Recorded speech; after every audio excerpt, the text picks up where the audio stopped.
Bonjour, aujourd'hui on va parler de champ magnétique terrestre. Pour cela, on a placé une aiguille aimantée à la surface de la Terre, surface de la table. Donc, si on fait tourner notre aiguille aimantée, on va remarquer que chaque fois, il va s'orienter dans la même direction. D'accord? Donc, cette direction ne va pas changer puisque le champ magnétique terrestre,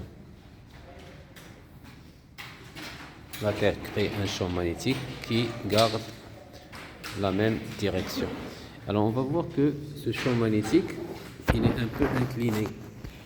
C'est-à-dire il n'est pas horizontal, c'est-à-dire il a deux composantes. Une composante horizontale et une composante verticale. Alors grâce à un teslamètre, on peut mesurer la valeur du champ magnétique horizontal et la valeur du champ magnétique vertical. Donc on a placé la sonde au point où on avait passé tout à l'heure l'aiguille aimantée, et là nous avons pris la mesure de BY. D'accord?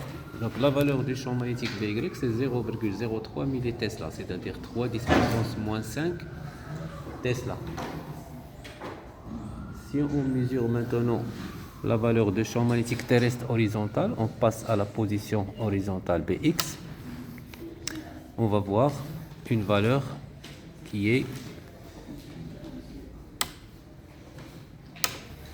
alors ça c'est horizontal puisque j'ai pris la sonde dans le sens inverse, c'est 0,04, c'est-à-dire 4 10 puissance moins 5 Tesla. Il y a 0,04 Tesla.